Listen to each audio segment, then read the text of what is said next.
Στο επόμενο πάνελ, ο Αλέξανδρος Μελίδης, Γενικός Διευθυντής του Οργανισμού Ανοιχτών Τεχνολογιών ΕΛΑΚ, θα συντονίσει μια συζήτηση για το πώς οι κοινότητες ανοιχτού λογισμικού και τα ανοιχτά δεδομένα μπορούν να διαμορφώσουν ένα οικοσύστημα που θα διασφαλίσει τη δημόσια αξία των υποδομών τεχνητής νοημοσύνης.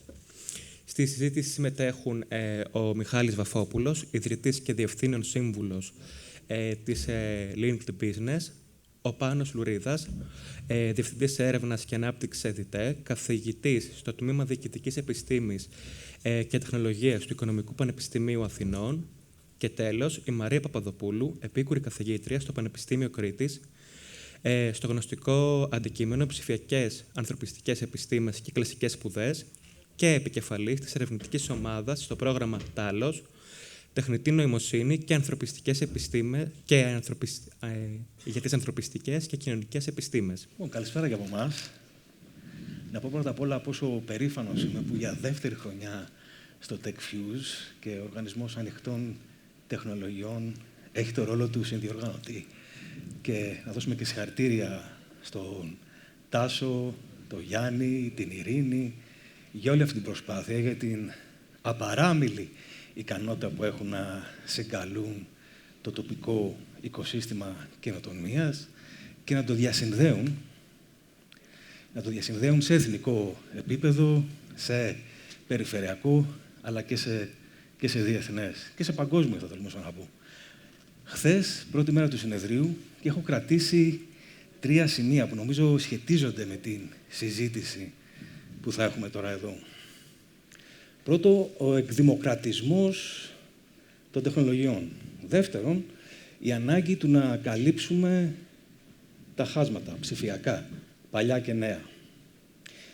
Και τρίτο σημείο, η προσπάθεια να μην χάσουμε το δημόσιο χώρο, να μην οδηγηθούμε στην έκλειψη του δημόσιου χώρου και πολλό δε μάλλον στην ψηφιακή εποχή να δούμε πώς μπορούμε να διατηρήσουμε κοινό ψηφιακό χώρο. Αυτά τα θέματα θα τα συζητήσουμε σε αυτό το πάνελ που έχει να κάνει με το εργοστάσιο τεχνητής νοημοσύνης, με το πρώτο εργοστάσιο τεχνητής νοημοσύνης στην Ελλάδα, που δεν είναι μόνο το πρώτο στην Ελλάδα, είναι ένα από τα πρώτα 7 ευρωπαϊκά που ξεκινάει. Και έχουμε μαζί μας τον Πάνο Λουρίδα, την Μαρία Παπαδοπούλου και τον Μιχάλη Βαφόπουλο. Είναι άνθρωποι με τους οποίους σχετιζόμαστε τον Οργανισμό Ανοιχτών Τεχνολογιών. Η ΕΔΙΤΕ είναι ιδρυτικό μέλος της ΕΛΑΚ. Η Μαρία Παπαδοπούλου, που συντονίζει και την ομάδα ΤΑΛΟΣ, είναι από τα νεότερα μέλη της κοινότητάς μας. Έχουμε βρεθεί μέσα από τις δράσεις τεχνητής νοημοσύνης της ομάδας της ΕΛΑΚ που ασχολείται με την έβρεση καθαρισμό δεδομένων για το γλωσσάπι. Και ο Μιχάλης Βαφόπουλος είναι παλιός συνοδοιπόρος, συνεργάτης στις κοινότητες ανοιχτών δεδομένων. Οπότε, Πάνο, θέλεις να μας πεις τι είναι με απλά λόγια ένα εργοστάσιο τεχνητής νοημοσύνης και ποιο είναι το όραμα για τον Φάρο, τι θα φέρει στο ελληνικό οικοσύστημα? Είναι μια πρωτοβουλία που ξεκίνησε από την Ευρωπαϊκή Ένωση, τα εργοστάσια τεχνητής νοημοσύνης. Ο στόχος είναι να δημιουργηθούν κάποια κέντρα μέσα στην Ευρώπη, τα οποία να μπορούν να δώσουν πόρους για χρήση τεχνητής νοημοσύνης στον ακαδημαϊκό χώρο, αλλά και όχι μόνο, και στις μικρομεσαίες επιχειρήσεις. Σε αυτό το πλαίσιο, λοιπόν, ιδρύεται ο Φάρος, ο οποίος επίσημη έναρξη μας θα έχει την Πρωταπριλιά, αλλά δεν είναι ψέμα, γιατί την Πρωταπριλιά θα ξεκινήσει. Στην Ελλάδα αυτό αντιστοιχεί στην προμήθεια ενός νέου υπερυπολογιστή, ο οποίος θα μπορεί να χρησιμοποιηθεί και για τεχνητή νοημοσύνη, σε ένα νέο κέντρο δεδομένων που θα βρίσκεται στο Λαύριο και από το οποίο θα μπορούν οι ερευνητές και οι επιχειρήσεις να αιτούνται και να παίρνουν πρόσβαση για έργα τεχνητής νοημοσύνης και αυτό θα συμπληρώσει την προσφορά που ήδη έχουμε ως ΕΔΙΤΕ. Ήδη αυτή τη στιγμή δίνουμε πρόσβαση σε πόρους για χρηστές τεχνητής νοημοσύνης. Αυτή τη στιγμή δίνουμε από την Amazon και τώρα θα ξεκινήσουμε να δίνουμε και από την Google. Και η ζήτηση είναι πάρα πολύ έντονη. Δηλαδή, είμαστε ενθουσιασμένοι με την κοινότητα. Έχουμε δώσει αυτή τη στιγμή πρόσβαση σε περίπου 200 projects τον τελευταίο 1,5 χρόνο που αντιστοιχούν σε περίπου 5 εκατομμύρια ευρώ σε πόρους από την Amazon και θα δώσουμε ακόμα πολλά περισσότερα και σε Google και σε Amazon και πόσο μάλλον και όταν πλέον θα έχουμε και τον υπερυπολογιστή των δέδαλων στο πλαίσιο του φάρου. Τέλεια. Όταν ήμασταν μέσα και ετοιμαζόμασταν, η Μαρία έκανε μια παρατήρηση ότι κοιτούσε μια μαύρη οθόνη, ένα control panel, όσο ήταν εδώ στο ακροατήριο. Και, Μαρία, οι ψηφιακές ανθρωπιστικές επιστήμες, τι μπορούν να δώσουν στη συζήτηση για την τεχνητή νοημοσύνη, τι ειδικότητες χρειάζονται για μια διαφορετική συζήτηση, για να απομυστικοποιηθεί λίγο η τεχνητή νοημοσύνη και να σκεφτούμε ειδικότητες που μπορούν να συμβάλλουν σε αυτή τη συζήτηση, πέρα από τους προγραμματιστές, πέρα από τους ανθρώπους που γράφουν κώδικα και δουλεύουν στη μαύρη οθόνη. Ναι, ευχαριστώ πολύ για την πρόσκληση, Αλέξανδρε. Ευχαριστώ πολύ για την ερώτηση. Οι ψηφιακές ανθρωπιστικές επιστήμες είναι ένα πεδίο παγιωμένο. Μετά το Δεύτερο Παγκόσμιο Πόλεμο ήδη δημιουργήθηκαν τα πρώτα κόρπορα και η επαφή υπολογιστή και λογοτεχνίας έγινε ήδη από τον προηγούμενο αιώνα. Τώρα, με την έλευση τεχνητής νοημοσύνης στην ζωή μας, δεν μπορούν παρά οι ανθρωπιστικές επιστήμες να προσπαθήσουν να εφοδιάσουν τους αποφύτους των σχολών τους, τους φοιτητές και τις φοιτήτρες, με δεξιότητες πάνω στο κομμάτι αυτό. Και να σου πάω την ερώτηση λίγο πιο πίσω. Τι δουλειά έχει μια φιλόλογος, ένας γλωσσολόγος, ένας ιστορικός, μια αρχαιολόγος, σε ένα κομμάτι της βιομηχανίας που έχει να κάνει με IT, AI. Πολλά. Αυτό το ερώτημα μας το απάντησε πρόσφατα, όταν κάναμε στο Τάλος μια ημερίδα σχετικά με τη διασύνδεση και τη σταδιοδρομία για τους φοιτητές μας, και ένας ιδιοκτήτης, ιδρυτής μιας εταιρείας, Tenebra Studios λέγεται, θα τον αναφέρω γιατί είναι on record και η συνέντευξη δημοσιεύτηκε και στα Ρεθυμνιώτικα Νέα. Μας είπε ότι προσπαθεί πολλές φορές από τα βιογραφικά που βλέπει να δει και ότι να ενθαρρύνει τους ανθρώπους που έχουν σπουδάσει ανθρωπιστικές επιστήμες να υποβάλουν βιογραφικά στην εταιρεία του, που ειδικεύεται σε AI και multimedia. Γιατί μπορούν να βοηθήσουν και αυτοί στα σενάρια των παιχνιδιών, στην έρευνα, στην επικοινωνία, στη σύνταξη των κειμένων. Οπότε ένας φιλόλογος που δεν έχει ψηφιακές δεξιότητες, ένας αρχαιολόγος, ένας κοινωνικός επιστήμονας, φυσικά μπορούν να βοηθήσουν. Αλλά όταν είναι και digital, δηλαδή είναι ένας computational linguist ή ένας ειδικός σε digital philology ή digital archaeology, τότε είναι tech savvy. Είναι ένας ειδικός σε αυτά τα πεδία που έχει και κάποια τεχνικά skills και δεξιότητες, ικανότητες, οι οποίες είναι πάρα πολύ περιζήτητες σήμερα στην αγορά εργασίας, ειδικά στην Ελλάδα που έχουμε πρόβλημα, δεν έχουμε αρκετούς προγραμματιστές. Θα μου επιτρέψει να πω κάτι μόνο για το εργαστήριο Τάλος.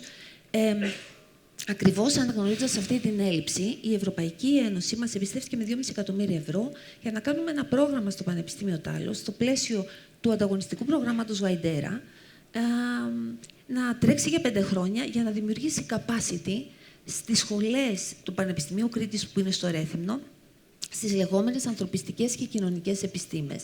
Και στο πλαίσιο αυτού αξιοποιήσαμε τον νόμο Νέοι Ορίζοντες για την ανώτατη εκπαίδευση και δημιουργήσαμε το πρώτο πρόγραμμα παράρτημα διπλώματος για τις ψηφιακές ανθρωπιστικές επιστήμες για τους προπτυχιακούς φοιτητές μας. Οπότε και εμείς είμαστε μέσα στην κοινότητα των ψηφιακών ανθρωπιστικών επιστημών που προσφέρουμε αυτή τη δυνατότητα, και θα ήθελα επίσης να πω στους εργοδότες να μην διστάζουν να προσλαμβάνουν ανθρώπους. Συνήθως το branding που έχουμε για τις ανθρωπιστικές επιστήμες είναι καλή στην επικοινωνία, κριτική σκέψη, δημιουργικότητα, και το branding που έχουμε για την επιστήμη των υπολογιστών είναι η επίλυση πραγματικών προβλημάτων. Και τα δύο ισχύουν.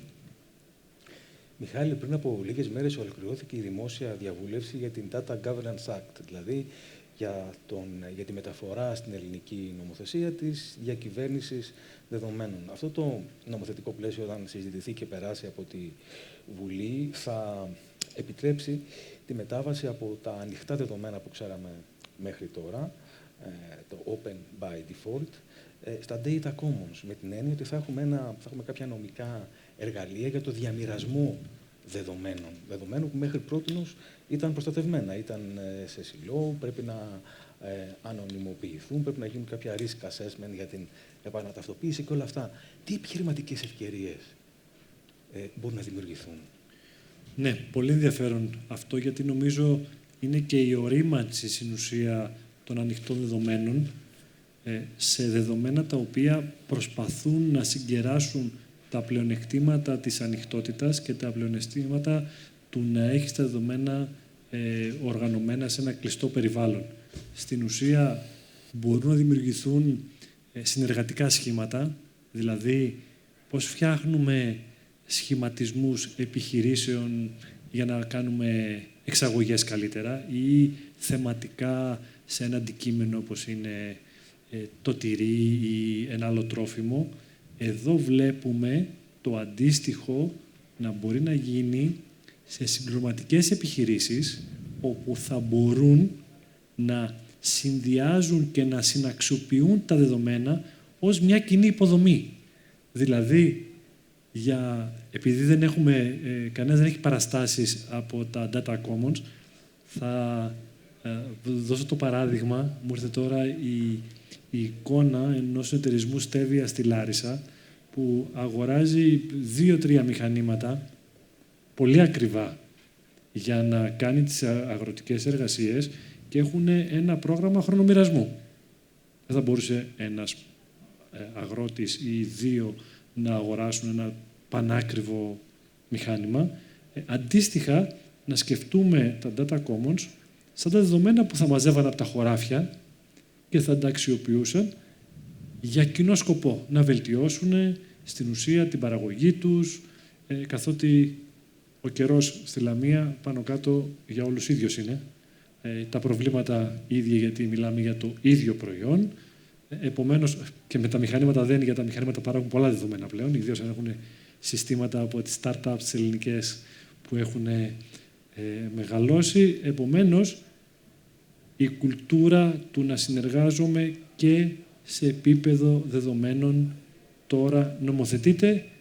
Προφανώς λείπει το σημαντικότερο, να αξιοποιήσουμε τον νόμο και η τεχνολογία που έχουμε και εμείς ως επιστήμονες ή επιχειρηματίες και ο Οργανισμός Αναλυτικών Τεχνολογιών να έρθουν μαζί σε πραγματικά προβλήματα και όχι στα θεωρητικά που έχουμε στα αμφιθέατρα, σε πραγματικά προβλήματα να δώσουν μία λύση η οποία θα εξοικονομήσει κόστος και θα τους κάνει πολύ πιο ανταγωνιστικούς στο διεθνές περιβάλλον.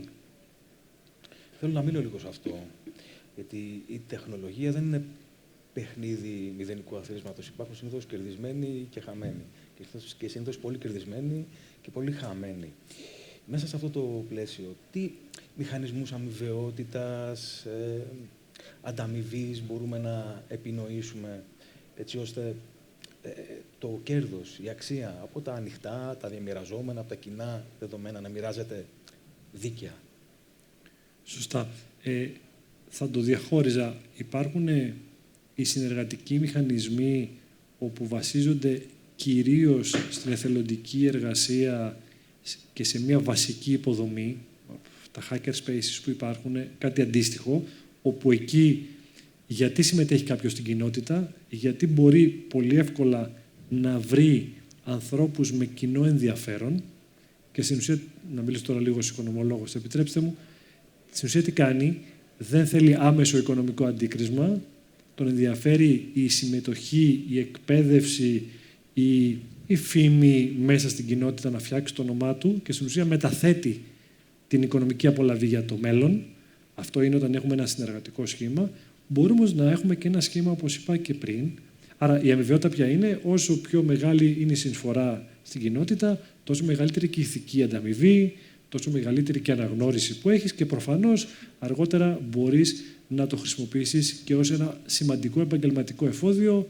Νομίζω ακούστηκε πριν για τη Wikipedia και άλλους τέτοιους φορείς. Όμως υπάρχει και η δεύτερη περίπτωση όπου σε αυτό το μοντέλο μπορούμε να αξιοποιήσουμε την καλή γνώση και την κακή γνώση που έχουμε στη χώρα για το συνεταιριστικό κίνημα. Στην ουσία ξέρουμε ποιοι συνεταιρισμοί έχουν πετύχει, η Πίνδος, η Βένους και άλλοι, και ξέρουμε, μάλλον έχουμε ξεχάσει, όλους τους άλλους που έχουν αποτύχει στα χωριά μας και για ποιο λόγο αποτύχανε. Αν λοιπόν δεν εφαρμόσουμε κομμάτι της αποτυχίας και εφαρμόσουμε ένα κομμάτι από την επιτυχία, δηλαδή εμπιστοσύνη, αμοιβαιότητα στη συνεισφορά και καταμερισμό της εργασίας, αλλά δηλαδή ένας συνεταιριστής ξέρει κάτι παραπάνω, ένας άλλος ξέρει κάτι καλύτερα, τότε είναι μια πολύ μεγάλη ευκαιρία. Το νομικό πλαίσιο που έρχεται μας δίνει μια πρώτης τάξης ευκαιρία να αναπτύξουμε ένα νέο τμήμα της οικονομίας μας. Μαρία, μια από τις θεματικές περιοχές των εφαρμογών που θα αποκύψουν από το εργοστάσιο τεχνητής νοημοσύνης από το Φάρο είναι και για τη γλώσσα και τον πολιτισμό. Με την εμπειρία σας από την ομάδα Τάλος στο Ρέθυμνο, τι ρόλο μπορούν να έχουν οι ειδικότητες που προκύπτουν μέσα από την ομάδα σας, όπως οι επιμελητές κειμένων, οι συλλέκτες δεδομένων? Ναι, οι data curators, όλο αυτό το οικοσύστημα είναι ένα data οικοσύστημα που δημιουργεί πολλές εξειδικεύσεις. Data architects, data engineers, data scientists, data analysts. Νομίζω, δεν ξέρω, υπάρχουν διάφοροι ορισμοί. Analyst με πάει πιο πολύ σε στατιστική. Scientist είναι κάτι πιο γενικό. Engineer με πάει σε γνώσεις engineering, computer engineering πιθανώς και architect πάλι προς τα εκεί. Ο data curator μπορεί να είναι ένας απόφοιτος digital humanities από την πλευρά των humanities και των social sciences, των ανθρωπιστικών και των κοινωνικών επιστημών. Και η δουλειά του είναι να κάνει αυτό τη διαχείριση των δεδομένων σε διεπιστημονικές ομάδες πάντα. Οπότε η διεπιστημονικότητα είναι κάτι που προβάλλουν πάρα πολύ οι ψηφιακές ανθρωπιστικές επιστήμες. Να μπορείς να μοιράζεσαι τους όρους σου, να μπορείς να γνωρίζεις τους όρους της τεχνητής νοημοσύνης, τους όρους των ειδικών με τα technical skills, με τις τεχνικές δεξιότητες και να συνυπάρχεις σε αυτές τις ομάδες. Οπότε αυτό είναι πάρα πολύ σημαντική διέξοδος και ανυπομονούμε να δούμε πώς εμείς μπορούμε ως κοινότητα των ψηφιακών ανθρωπιστικών επιστημών στην Ελλάδα να αξιοποιήσουμε το ελληνικό AI Factory. Σίγουρα, η κοινότητά σας είναι ανάμεσα σε αυτές που είπε και ο Πάνος πριν, που συναθρίζονται σε αυτή την πολύ μεγάλη ζήτηση που έχει συγκεντρωθεί για τις υπηρεσίες του Φάρου.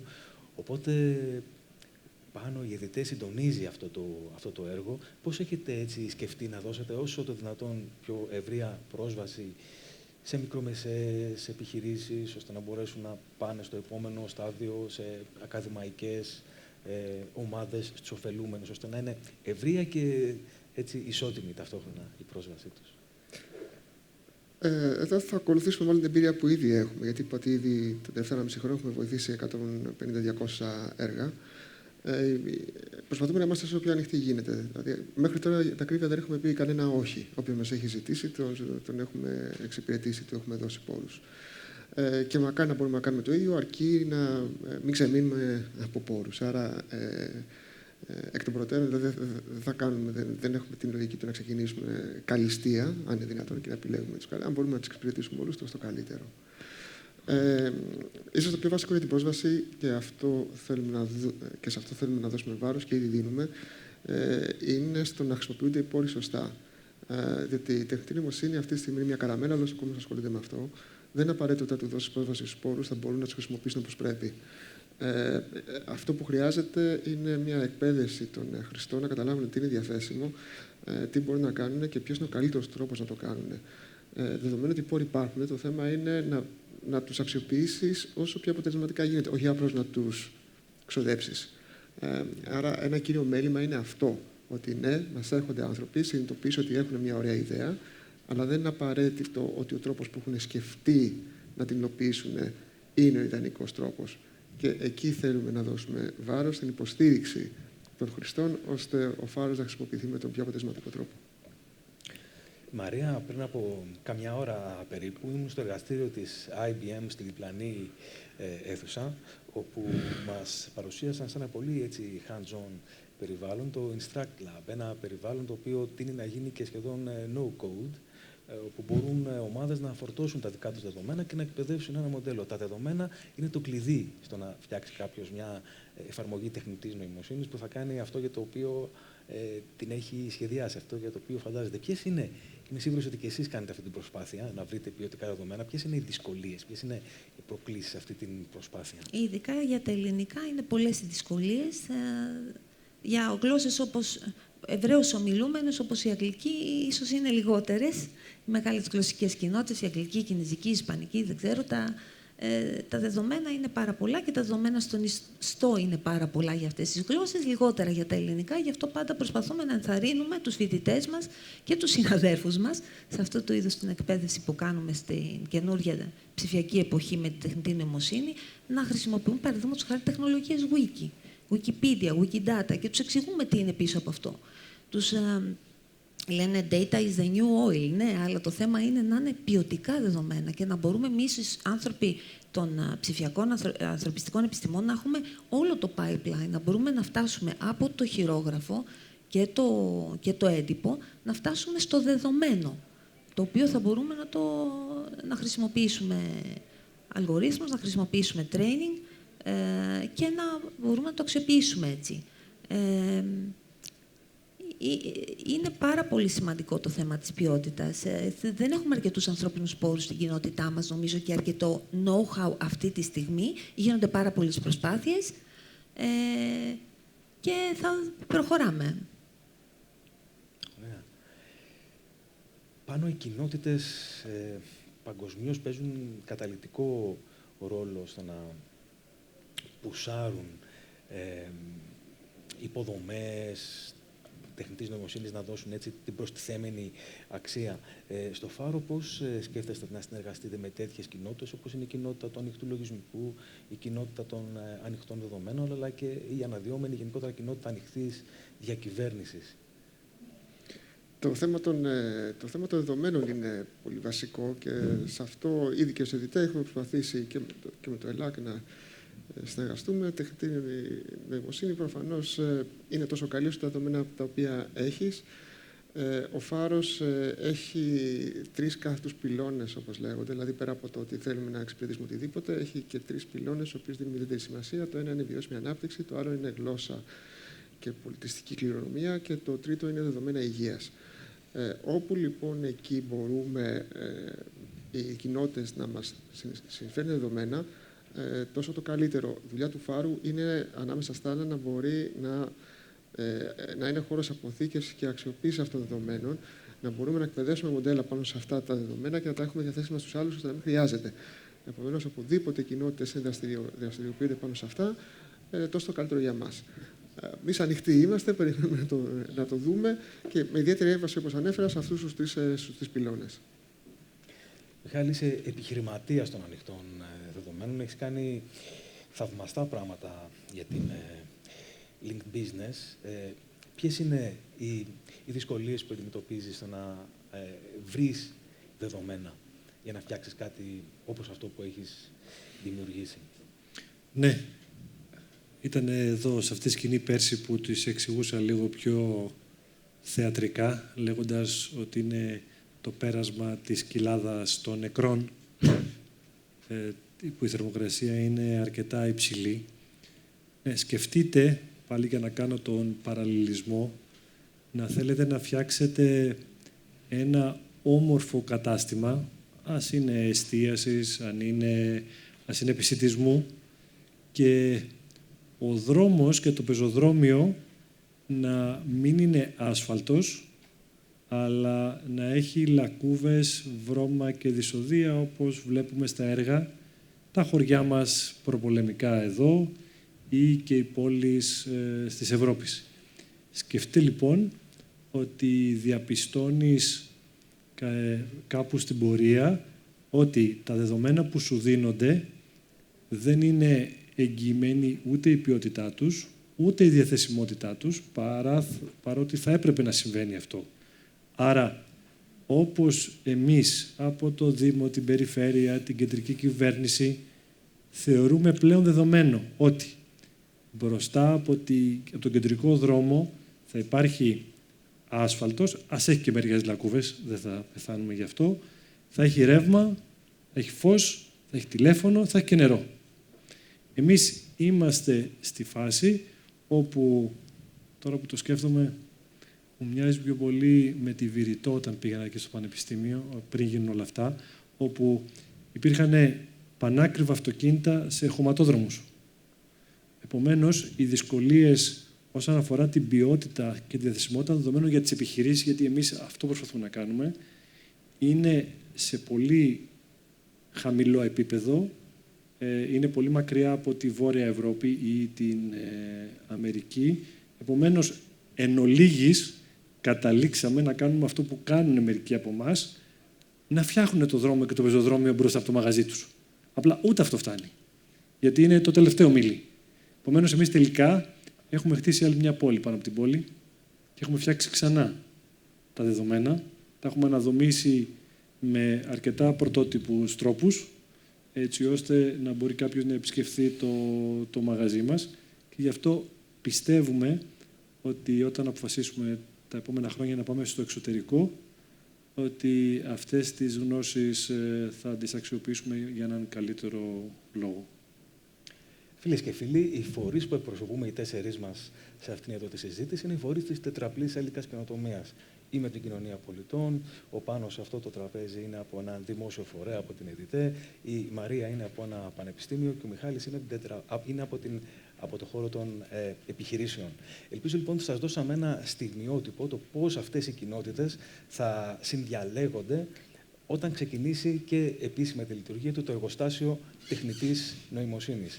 Μπορείτε να μεταφέρετε, σας καλώ να μεταφέρετε και να μεταφράσετε αυτή τη συζήτηση στο δικό σας μικρόκοσμο, στο δικό σας οικοσύστημα, καθεμία και καθένα σας από τον ρόλο του και από το φορέα που εκπροσωπεί και μείνετε συντονισμένοι για τον φόρο που ξεκινάει επίσημα σιγά σιγά τα πρώτα του βήματα από τον Απρίλιο. Ευχαριστούμε πολύ.